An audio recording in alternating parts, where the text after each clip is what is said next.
Marichi, Atri, Angira, Pulasya, Pulaha, Kratu, Brigu, Vashishta, Daksha, and the 10th son, Narada, were thus born. And this is a nice purport which brings us to a subject matter I think worth deliberating upon. The whole process of the creation, maintenance, and dissolution of the cosmic manifestation is meant to give the conditioned souls a chance to go back home, back to Godhead. Brahma created Rudra to help him in his creative endeavor, but from the very beginning, Rudra began to devour the whole creation, and thus he had to be stopped from such devastating activities. Brahma therefore created another set of good children who were mostly in favor of worldly fruitive activities. He knew very well, however, that without devotional service to the Lord, there is hardly any benefit for the conditioned souls, and therefore he at last created his worthy son, Narada, who is the supreme spiritual master of all transcendentalists. Without devotional service to the Lord, one cannot make progress in any department of activity, although the path of devotional service is always independent of anything material. Only the transcendental loving service of the Lord can deliver the real goal of life. And thus the service rendered by Srimad Narada Muni is the highest among all the sons of Brahma. That's the end of the purport. Om Ajnanatirmirandasya Niranjana Shalakaya Chakshurmalitam Jena Tasmai Shri Gurave Namaha Shri Chaitanya Manobhishtam Stapitam Jena Bhutale Swayam Rupatam Kadapayam Dalati Swapnamti. Hare Krishna.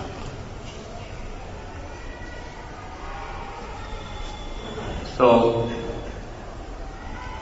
the interesting point that I personally feel inclined to mark about this particular purport is that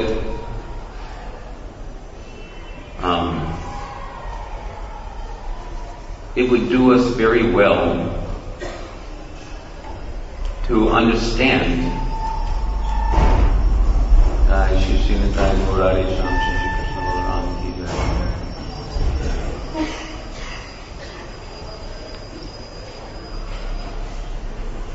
it would do us very well to understand what is the actual purpose of this whole setup: creation, maintenance, and annihilation of the cosmos.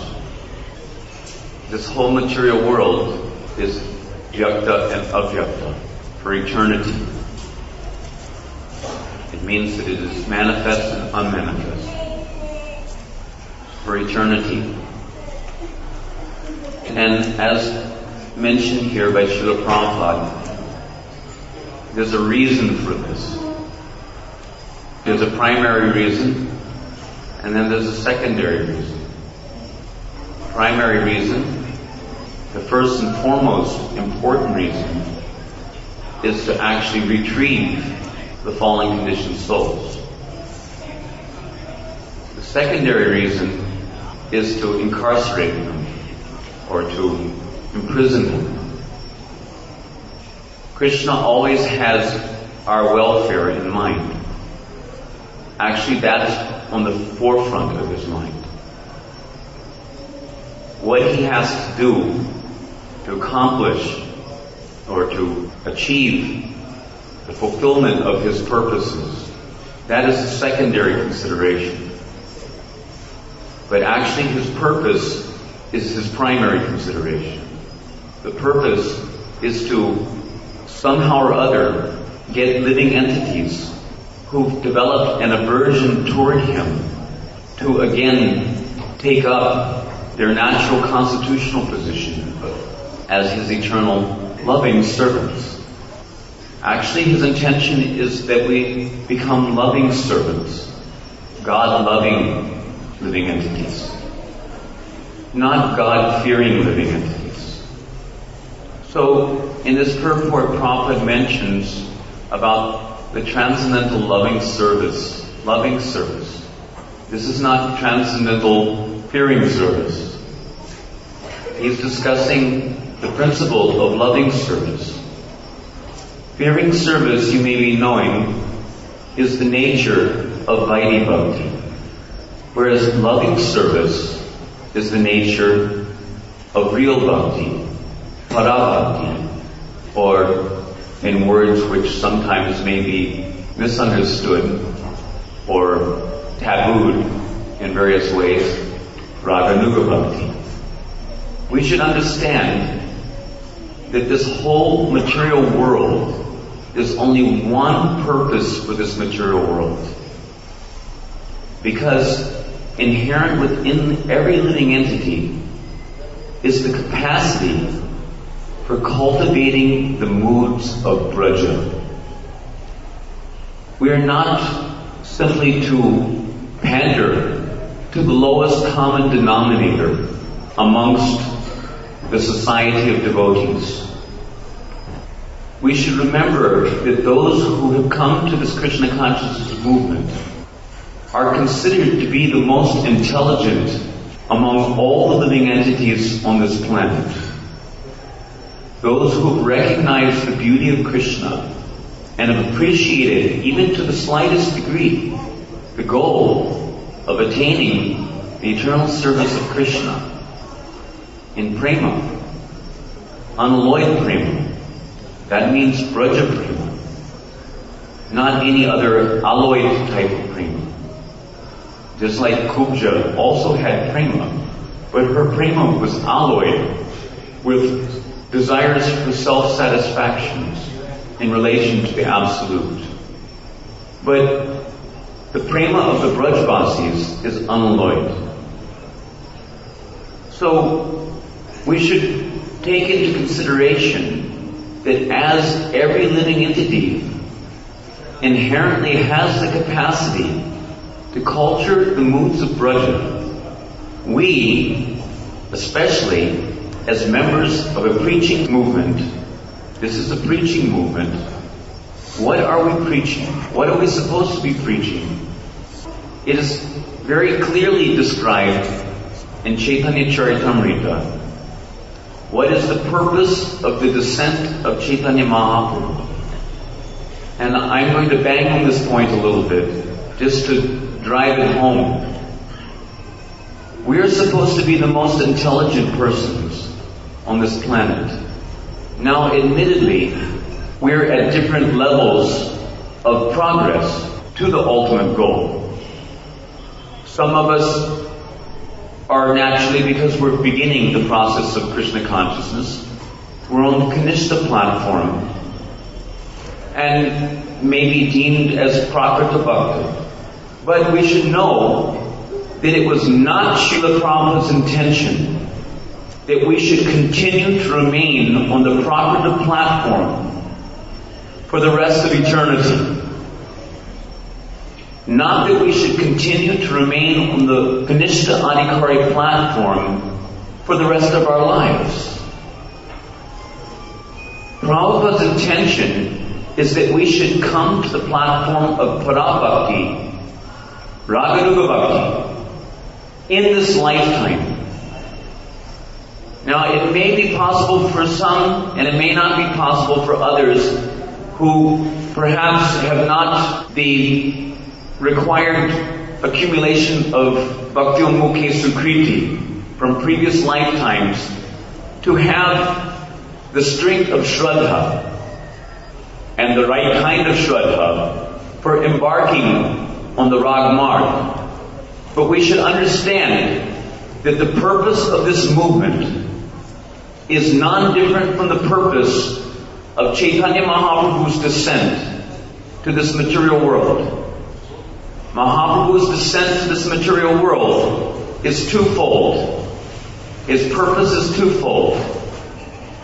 Prema rasa niryasa, korite swadana. Swadana means to taste. Prema rasa, not any kind of prema rasa. Braja prema, Radha prema. He came to taste the mellows of Braja Bhakti. And the second, and no less important, as it pertains directly to his descent to this material world, it has no meaning otherwise. Rag, Marg, Bhakti, Loki, Korite, Pracharan. Pracharan. What does Pracharan mean, please? Preaching. Preaching what? Rag, Marg, Bhakti, Loki, to the people of this world. Rag, Marg, Bhakti means spontaneous devotional service following in the footsteps of the Brajvasis. Not following in the footsteps of Kubja. Not following in the footsteps of the queens of Dwarka or any other of the Yadu dynasty. And certainly not following in the footsteps of the Vaikuntha-vasis. In the hearts of those who have actually imbibed the essence of the teachings of this Sampradaya, the Raganuga Sampradaya, the Gaudiya Sampradaya, they consider the attainment of Vaikuntha no better than the attainment of hell. What is the use of a Krishna without a flute? What is the use of Krishna without Radha? So our business is to understand this Siddhanta. What is the goal of our life? The goal of our life, there's Sambandha Tattva, Abhideya Tattva, and Prayojan Tattva. Prayojan means necessity. The prime necessity of every one of us, because inherent within every one of us, is the capacity for cultivating the mood of Braja. So the Anandamaya Vyasat aspect of ourself, for full satisfaction, requires to experience and give Krishna an opportunity to also experience reciprocation on the basis of our prema, Braja prema, not any prema. So we should, even if we have not the adhikar, I'm not talking to a bunch of 8-year-olds. I'm talking to people who have gone through Prabhupada's books. And if you've not gone through Prabhupada's books, then I suggest that you make a serious attempt to understand the power, the purity of purpose of this Gaudiya Sampradaya. We are not here just to make an international society for social development. This is not the purpose of this Sampradaya. The institution may have various facets which address various problems or various issues, but we should not lose our focus, please. Our focus is the attainment of prema, the attainment of Braja prema. That is the prayojan.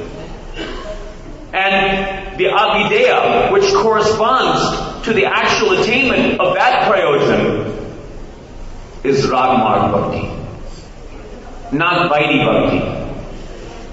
Vaidhi Bhakti is a program for neophyte devotees to help them to get a foothold. But then you have to make progress. You can't just stagnate, thinking that there's no scope for anything higher in this lifetime, and waste your human form of life, and end up hundreds and thousands of neophyte devotees clamoring at the doorstep of death without having actually gleaned the essence of what this Sampradaya has to offer. Miss the point, either due to our own dull-headedness or due to the spiritual ineptitude of the people that we're associating with. So it is necessary to seek out good association, higher level association, by which we can actually come to grip with the reality of what we're supposed to be all about as members of the Krishna consciousness movement.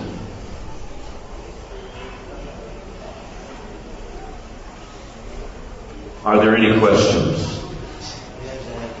Yes, sir. This is around Satyanda, you were saying. Sadhu Sangha, Sarva Shastra Koi, Lava Matra Sadhu Sangi, Sarva Siddhi Hoy. We have to seek out genuine Sadhu Sangha. By Sadhu Sangha, as Srila Prabhupada has said, faith is created in the association of sadhus, devotees. Devotee means sadhu. Devotee means real devotee. Those who are Vaishnava Bhas, who are semblance of Vaishnava, who are chanting Nama Bhas, or chanting the offended name, Aparadha, they can hardly be called sadhu in the real sense. Sadhu means one who is chanting Shuddhanam. Shuddhanam means that within his heart is seated the Supreme Personality of Godhead along with his Antaranga Shaktis. And every word that comes from his mouth is Shabda Brahman. Nothing which comes from his mouth is anything other than Shabda Brahman. Brahman means spiritual platform. Sagunan Samatitaitan Brahma Bhuyaya Kalpate. How? Mam Yogya Vicharena Bhakti Yogina Sevate. In the association of pure devotees. We have to cultivate pure devotional association. Real cultivation of pure devotional association must be based on utsaha. Utsaha means enthusiasm. You cannot be enthusiastic about something that you're not attracted to. So in the association of pure devotees, you will get a chance to hear about the goal of life. If you don't hear about the goal of life, if you don't hear about Krishna's Braja Leelas, if you don't hear about the sweetness and beauty of Krishna's dealings with his eternal associates in the land of Braja, we're not going to get into discussing pastimes in this assembly. That might be frowned upon. But at least we can discuss the tattva. And then, in your spare time, if you have the courage, go full steam ahead. There's so many beautiful books of the Goswamis which have been left for our benefit. If we don't take advantage of them, then it's not that they're the loser. It's not that Krishna's the loser. We're the loser. It's just like Prabhupada gives the example, Bhaktisiddhanta Saraswati gives the example of the difference between licking the outside of the jar of honey and opening the jar of honey and tasting the honey. Srila Prabhupada compares the licking of the outside of the jar of honey to what? To Vaidhi Bhakti. And he compares opening the jar of honey and tasting the actual honey to real Bhakti, Raganuga Bhakti, Rag Bhakti, Ragmayi Bhakti. So we have to come to the Nishta platform based on utsaha. And utsaha, or enthusiasm, can only come when we see something attractive. When that attraction is there, then automatically lobha, or greed, for the thing manifests. Otherwise, it is a forced affair. That is Vaidhi Bhakti. By force, by order of Guru, by Shastric injunction, with the guillotine of impending reactions to offenses over our neck, to keep us in line, to force us to adhere to the regular principles of devotional service. But real steadiness, real ruchi, real asakti, real bhav can come when we have the lobha. And we cannot get the lobha because that is the actual fundamental basis of one's adhikar. for pursuing the path of Rag Bhajan, at least we should understand this is our goal. And know that even if we're on the platform of executing the orders of Guru and Shastric injunctions under the Vaidhi process, that's not the all in all. We have to go forward. Sooner or later, the sooner the better. The better for you, the better for me. So we have to go forward on the basis of attraction. Rag means attraction. That is the meaning of Rag. Everyone has Rag. There isn't anyone in this world, even from the smallest microbe to Lord Brahma, everyone has Rag. But it's a question of the quality of the Rag. What kind of Rag? Attraction is there. Everyone has attraction, but someone is attracted to the mundane, and someone is attracted to transcendence. So in order to rectify our tendency to be attracted toward mundane affairs of basically eating, sleeping, mating, and defending in this material world, there's necessity to enforce the Krishna sense objects, to force us to take shelter of Krishna's sense objects. So therefore, come to Mangalarti, attend the Bhagavatam class, chant 16 rounds, etc., etc. Must do. If you don't, you're Guru Avagi. You disobey the order of the spiritual master, and to hell with you. What do we care? If you don't want to follow, if you don't want to get prema. But we should understand that the system of Vaidhi Bhakti, which has been given to us by Srila Prabhupada and by the Acharyas down from Rupa Goswami, that system of Vaidhi Bhakti is not ordinary Vaidhi Bhakti. It is Vaidhi Bhakti which is directed toward the elements of Braja. This Srimad Bhagavatam is a Rasa Shastra. It is meant to help us to appreciate the sweetness and beauty and superlative nature of the elements of Braja, the elements of Braja Bhakti. The 10th canto is considered to be the smiling face of Krishna, please. It's not the smiling face of Narayan, it's the smiling face of Krishna. And nestled in the 10th canto, Rasa Panchadhyaya, the 5 chapters dealing with Krishna's Rasa Leela, the most powerful medicine to help the living entity overcome this hridrog, the disease in the heart called lust, by hearing the attractive leelas of Krishna with the gopis. Then by hearing these attractive pastimes of Krishna in the land of Braja, especially by hearing it while residing within this land of Braja, this Braja Bhumi has great power to kindle the dormant prema within the heart. Don't think that these things are impossible. Impossible is a word in a fool's dictionary. It is certainly possible, but we have to avail ourselves. And when we take the risk of availing ourselves to the sweetness of the Braj Leelas, by reading, as Srila Prabhupada says in Krishna book, simply by reading Krishna book, but Srila Prabhupada, he suggests to us that at least if we're even beginning to experience a little glimmer of Vipulamba within our heart, if we're beginning to experience what our acharyas have done everything within their power to help us come to the point of experiencing this Vipralamba Bhava, if we're beginning to experience Vipralamba, a little separation, then when oh when will that day be mine? Now I'm immersed in the quagmire of my various anarthas. Anartha Nivritti will go on all the way up to the point of Vastu City, please.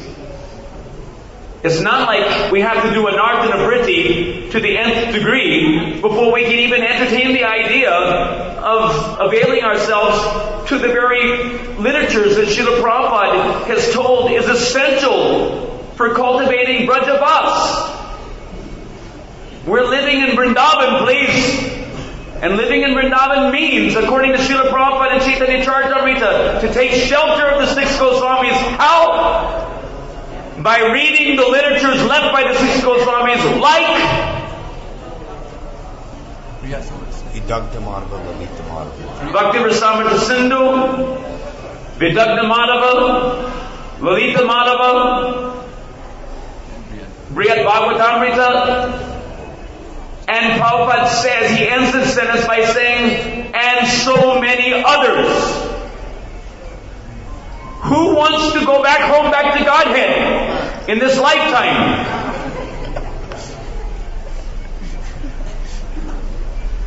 Do you want to go back home, back to Godhead? And back home, back to Godhead doesn't mean to any damn place back home, back to Godhead. Back home, back to Godhead means back home to Brata,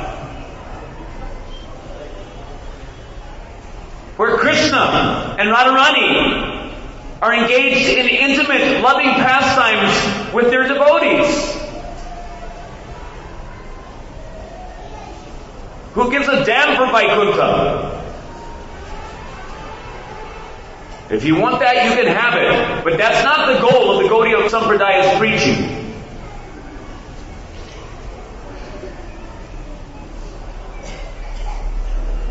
One more question, please. This is important question about Namatattva. Nam, Rup, Guna, and Lila.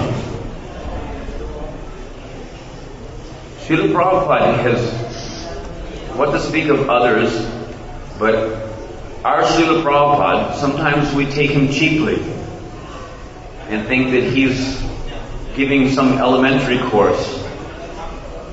But he himself has told that the time should come when simply by chanting the holy name of Krishna, automatically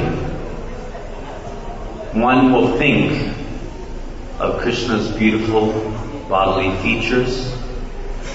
How sweet is his beautiful face with beautiful lotus eyes and sweet honey moonbeam smiling, kissy mouth. For the material purpose. Not everyone will have that inclination. But there are those, Prabhupada has said that mostly those coming in our Raganuga Sampradaya will be inclined toward the material rasa. Others may be inclined toward the Sakya Lava, or the Rasaya Lava even. But if we cannot think, if by our chanting we cannot immediately see within our heart of hearts the beautiful form of Shamsundara, Achintya Guna Sarupam, if we don't see within our heart, because the premanjana is not sufficient, then Bhaktivinoda Thakur gives a simple solution. The solution is that you chant your japa in front of the deity or in front of a picture and drink in the beauty of his face or the beauty of their faces while you're chanting japa. And my advice as far as utsaha is concerned, enthusiasm, when there's something attractive, something which grabs your heart and makes you want to love him. You see the most beautiful picture, the one you like the most. You look anywhere and everywhere and you find that picture of Krishna, or Radha Krishna, or Krishna Balaram, as you like. You see that picture, and by seeing the picture that grabs your heart, then naturally your heart will go to him. And when your heart goes to him, then you will begin to naturally think about his qualities, while you're chanting Hare Krishna. Nam, Rup, Guna, and then Lila. There's two levels of Lila Smarana. Alternately, Smartavya Satatam Krishna. Radha Krishna. The whole idea is to always remember Krishna. Chanting Nam is like a key which opens the door of remembrance of Krishna's Rupa, Guna, and Lila. But as far as Lila Smarana is concerned, Lila Smarana begins from hearing and chanting about the Leelas which have been revealed to us by our Goswami Acharyas. If you will hear, as Prabhu had recommended, I began to make this point in Krishna book. He recommended that for those who are feeling separation from Krishna, separation is of four kinds. Separation doesn't just mean that Krishna's gone to Mathura and now we're experiencing pravas. Practically speaking, the sadhaka cannot experience that. Bhaktisiddhanta Saraswati recommends that for the sadhaka, not that we experience prema by chitya, not that we experience man, but that we experience, and it's easy for us to experience, purvarag. Purvarag means the desperation to meet Krishna at long last, when somehow or other, by the mercy of Guru and Krishna, we get over all the hurdles, and Krishna sees and takes pity upon our struggling self, and elevates us, pulls us up to His position. Special causeless mercy. When He sees that there's sufficient crying for it. If we're not crying for Krishna's mercy, then we haven't understood what is our ultimate sadhana. So we should be cultivating this purvarag.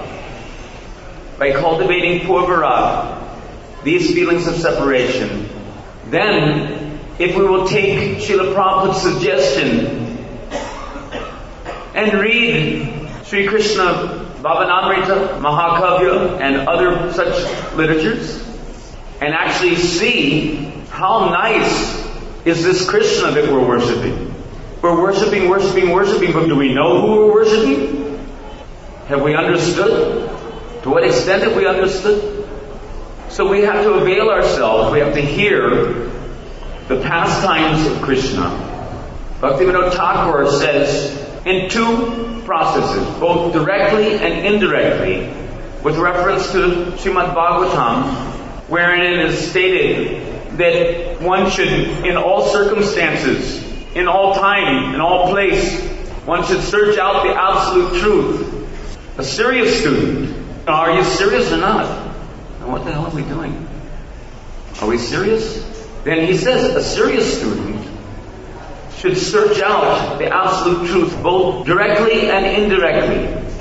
And according to Bhaktivinoda Thakur, he says that directly means the positive process by which Raja Prema can be evolved within the heart. And then there's the process of negation, is indirect, means anartha-nivritti. So both directly by Krishnanushilanam, by doing those activities which are pleasing to Krishna, directly hearing about Krishna's pastimes, and then indirectly, anyavilasita shunyam, etc., anartha-nivritti. How? By hearing the Naimitika Leelas. So as long as artha pravritti has not solidly manifest in our life, then Bhaktivinoda Thakur recommends that we should hear both. Not that we should only hear about Krishna's Naimitika Leelas, his pastimes of killing the demons, etc., but we should also hear about his Nitya Leelas, side by side.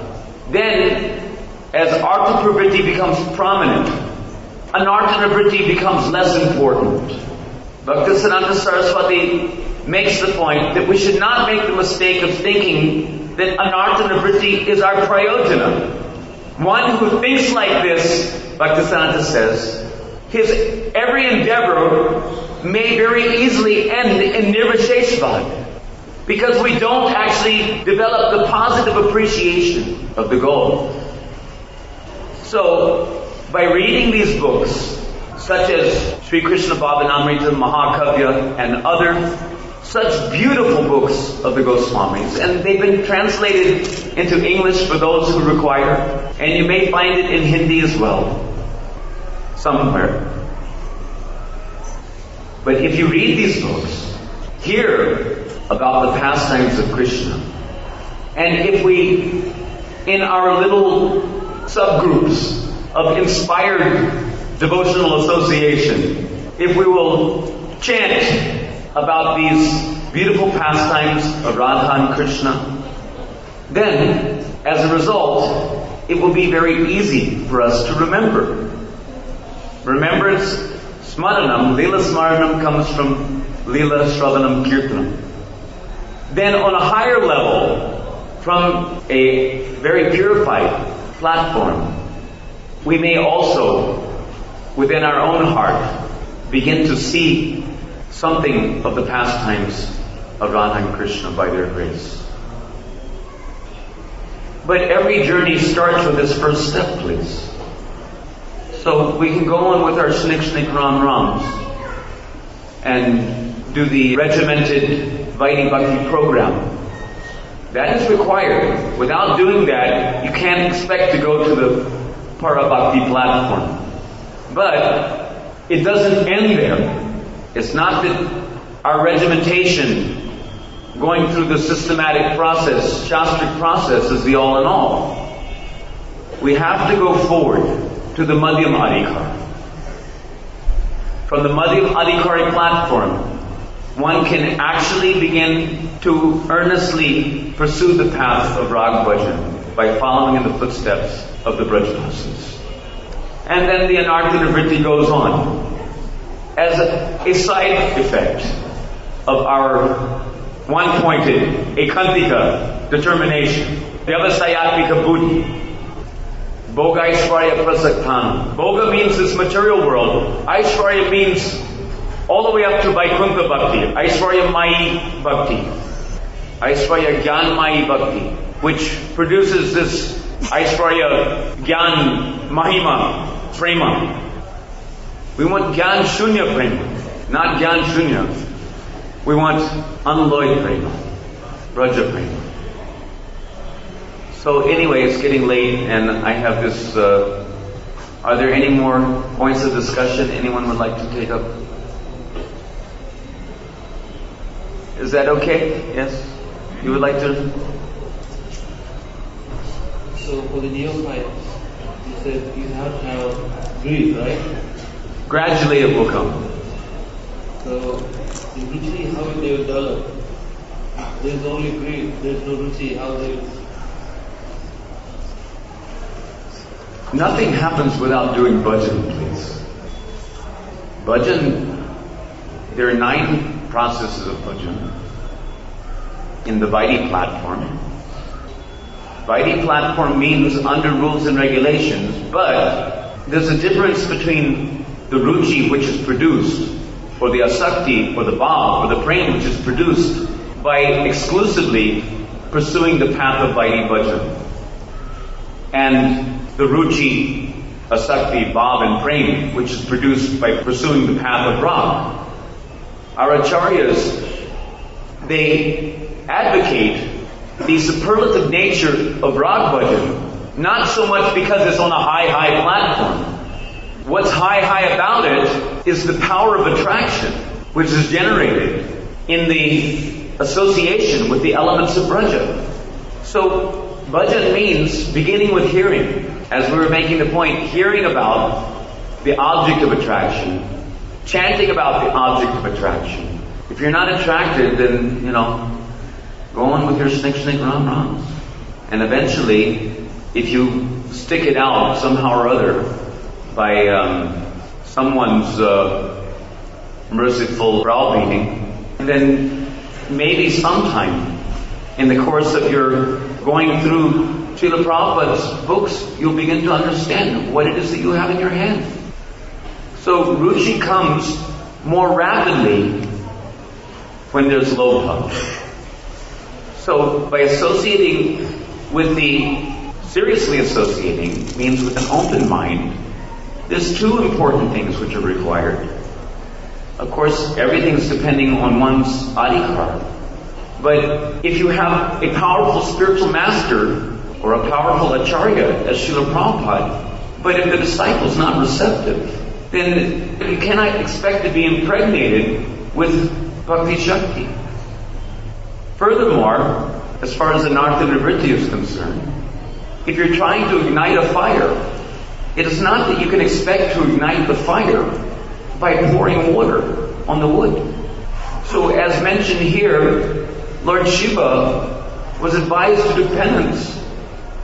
Penance basically, in this sense, means don't do nonsense.